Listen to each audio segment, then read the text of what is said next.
Chicken తినాలని ఉంది అంటాడు. చికెన్ కూర, కోడి కూర. ఎంత హుషారుగాడు తెలుసా, నీకు తినిపిస్తా అంటాడు. మా మామ ఎంత మంచివాడు, బ్రహ్మాండమైన మనిషి, నాకు చికెన్ కూర పెడతాడట అయ్యాలని చెప్పి పాపం అల్లుడు ఆశగా ఆకలి మీద ఉంటాడు, చేయి కట్టుకొని వచ్చి కూర్చుంటాడు. కూర్చోబెడతాడు, పళ్ళెం పెడతాడు, పీటేస్తాడు, ముంగట కోడిని కడతాడు అట. ఏమాయంటే చూడు దాన్ని చూసుకుంటా దీను రేవంత్ రెడ్డి ప్రభుత్వం కదా కూడా అంతే. ఏదిరా భయ 6 గ్యారెంటీలు, ఏదిరా 420 హామీలు, అగో వస్తూనే ఉంది.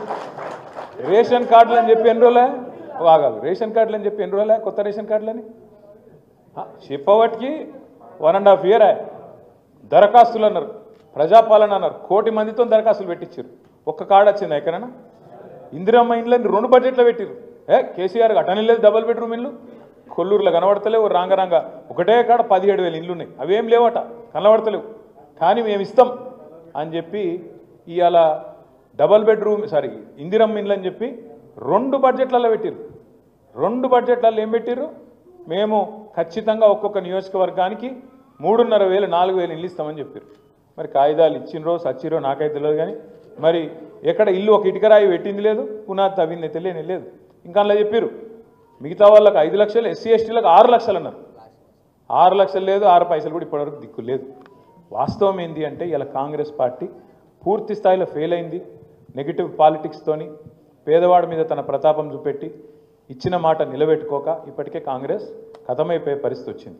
ఇలా శ్రీరామ్ రెడ్డి గారు, నరోత్తమ్ రెడ్డి గారు గొప్ప మాట అన్నారు. ఏమన్నాడు ఆయన? కేసీఆర్ ఉన్నప్పుడు గల్లా ఎగిరేసుకొని తిరిగే విధంగా పనిచేసినాం సర్పంచులు అని. ఆయన చెప్పుడే కాదు, కేంద్ర ప్రభుత్వం ఇచ్చే అవార్డులు, పంచాయతీరాజ్ దినోత్సవం నాడు ఇచ్చే అవార్డులు మొత్తం భారతదేశంలో మన జనాభా 3% కంటే తక్కువ ఉంటుంది తెలంగాణ. కానీ 3% కంటే తక్కువ ఉన్న తెలంగాణ దేశ జనాభాలో 30% అవార్డులు ఉత్తమ పంచాయతీలకు గెలుచుకున్నది కేసీఆర్ గారి నాయకత్వంలో. అది కాదా, ఏదన్నా ఒక రాష్ట్రంలో ఈ భారతదేశంలో ప్రతి పల్లెకు ఒక నర్సరీ ఉన్న ఊరు చూపెడతారా? నాకు ఒక రాష్ట్రం చూపెడతారా ఈ దేశంలో? ప్రతి పల్లెకు ఒక నర్సరీ, ప్రతి పల్లెకు ఒక పల్లె ప్రకృతి వనం. జనరల్గా పార్కులు హైదరాబాద్లో ఉంటాయి, పట్టణాల్లో ఉంటాయి. కానీ కేసీఆర్ గారి నాయకత్వంలో ప్రతి పల్లెలో, ప్రతి పల్లెటూరులో ఒక పార్కు కట్టినాం, పల్లె ప్రకృతి వనం. ప్రతి గ్రామంలో ఒక డంపింగ్ యార్డు, ఒక శ్మశాన వాటిక, ఒక రైతు వేదిక, అందరికీ ఇంటింటికి నీళ్లు, ఎక్కడ పోయినా చెట్లతోని పచ్చదనం స్వాగతం పలికే విధంగా ఏర్పాట్లు. ఎవరన్నా చేసినరా ఇంత లోతుగా అధ్యయనం చేసి పల్లెటూర్లకు ఏం కావాలి, పట్టణానికి ఏం కావాలి, పల్లెటూర్లకు కావాల్సిన పల్లెటూర్లు చేయాలి, పట్టణంలో అవసరం పడే అండర్ పాసులు, స్కైవేలు, ఇక్కడికి రావాల్సిన ఐటీ కంపెనీలు, ఇక్కడ కావాల్సిన మోరీలు, రోడ్లు, ఇక్కడ కావాల్సిన స్ట్రీట్ లైట్లు, ఇక్కడ ఏర్పాటు చేయాల్సిన సీసీ కెమెరాలు, ఇక్కడ రక్షణ కోసం తీసుకోవాల్సిన చర్యలు, మెట్రో లాంటి ప్రజా రవాణా సౌకర్యాలు, ఇవన్నీ 10 ఏళ్లలో అటు పల్లెలు ఇటు పట్టణాలు జోడెద్దుల్లాగా పరుగులు పెట్టించలేదా కేసీఆర్ గారు? అటు అభివృద్ధిని ఇటు సంక్షేమాన్ని రెండింటిని కలుపుకొని తీసుకపోలేదా? అందుకే నేను మిమ్మల్ని ప్రార్థించేది, నేను మీతో విజ్ఞప్తి చేసేది, జరిగిన నష్టం ఎన్నికల్లో మన ఓటమితోని మనకు తక్కువ జరిగింది, తెలంగాణ సమాజానికి ఎక్కువ జరిగింది. ఇది అక్షర సత్యం, ఇది వాస్తవం. ఇప్పుడు రాబోయే ఎన్నికల్లో మనం గెలవడం అనేది మన కోసం కాదు, నిజంగా కూడా చెప్తున్నా. తెలంగాణ సమాజానికి మళ్ళీ తిరిగి కేసీఆర్ గారిని ముఖ్యమంత్రి చేసుకోవడం అనేది ఒక చారిత్రక అవసరం. మళ్ళొక్కసారి జరిగిన ఈ నష్టాన్ని పూడ్చుకునే బాధ్యత తప్పకుండా తెలంగాణ సమాజం మీద, మనందరి మీద కూడా ఉన్నది. తెలంగాణ సమాజం అంటే అన్నదమ్ములు మనోళ్ళు బయట వాళ్ళు చూసుకుంటారు, మాకేందని మనం ఇంట్లో అంటే కష్టమవుతుంది. ఖచ్చితంగా ఏప్రిల్ 27 నాడు ఇక్కడికి వచ్చిన ప్రతి ఒక్కరూ, మరి మన ఇంటి పండుగ అది, మన పార్టీ 24 ఏళ్ళు పూర్తి చేసుకొని 25వ సంవత్సరంలో అడుగు పెడుతున్న ఒక అద్భుతమైన సందర్భం. ఈ రాష్ట్రంలో అంటే తెలంగాణ అయినాక తెలంగాణలో, ఇదివరకు ఉమ్మడి ఆంధ్రప్రదేశ్లో స్వాతంత్రం వచ్చిన 78 సంవత్సరాల్లో ఎన్నో రాజకీయ పార్టీలు పుట్టినాయి, ఎన్నో పోయినాయి. కానీ విజయవంతంగా నిలదొక్కున్నాయి కేవలం 2 పార్టీలు. ఒకటి ఆనాడు స్వర్గీయ ఎన్టీ రామారావు గారు స్థాపించిన తెలుగుదేశం పార్టీ ఒకటైతే, రెండవది మరి తెలంగాణ ఆత్మగౌరవాన్ని ఆకాశ స్థాయికి తీసుకుపోయి స్వరాష్ట్రాన్ని సాధించిన గులాబీ జెండా మన నాయకుడు కేసీఆర్ గారి నాయకత్వంలో రెండోది.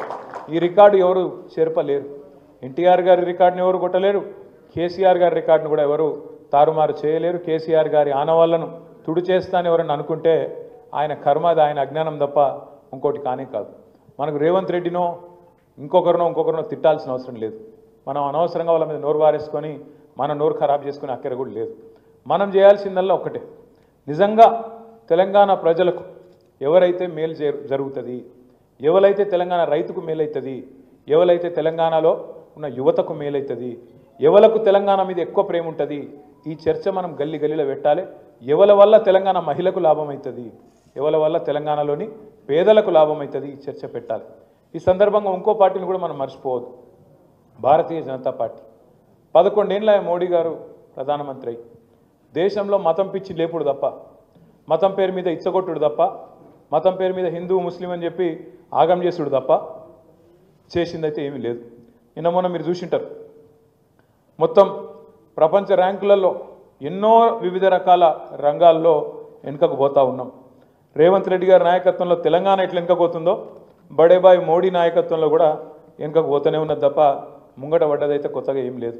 ఎందుకంటే తెలంగాణ విషయమే తీసుకోండి. మోడీ గారి ప్రభుత్వం వచ్చినాక తెలంగాణకు ఒక బడి ఇచ్చిండ్రా, ఇప్పటివరకు కొత్తగా ఒక గుడికి పైసలు ఇచ్చిరా, పోని ఒక కాలేజ్ ఇచ్చిండ్రా, ఒక పరిశ్రమ వచ్చినందుకు సహకారం చేసిండ్రా? మీరు ఆలోచన చేయండి జాగ్రత్తగా. నేను చెప్పే తప్ప ఒప్ప విచారించండి.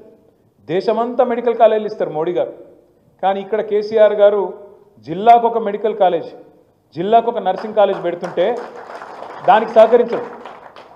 దేశంలోని వివిధ రాష్ట్రాల్లో ప్రాజెక్టులకు జాతీయ ప్రాజెక్ట్ హోదా ఇస్తారు, కానీ మన పాలమూరు రంగారెడ్డి ఎత్తిపోతల పథకానికి జాతీయ హోదా ఇయ్యరు, కాళేశ్వరానికి జాతీయ హోదా ఇయ్యరు.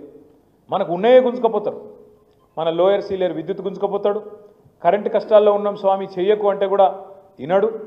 మీరు రైతుల మోటార్లకు మీటర్లు పెట్టాలంటాడు, లేకపోతే మెడ మీద కత్తి పెట్టి తెలంగాణకి ఇచ్చే పైసలు తగ్గిస్తా అంటాడు. నెగిటివ్ పాలిటిక్స్ తప్ప పాజిటివ్గా ఒక్క పని కూడా ఈ 11 ఏళ్లలో భారతీయ జనతా పార్టీ మనకు చేసిందేం లేదు. ఇంకా ఆ మాటకు వస్తే గట్టిగా మాట్లాడాల్సి వస్తే మనం వాళ్ళకి ఇచ్చేది ఎక్కువ, భారత ప్రభుత్వానికి మనకు వచ్చేది తక్కువ. మనం ఇచ్చేది రూపాయి, ఆడికెళ్ళి వాపసు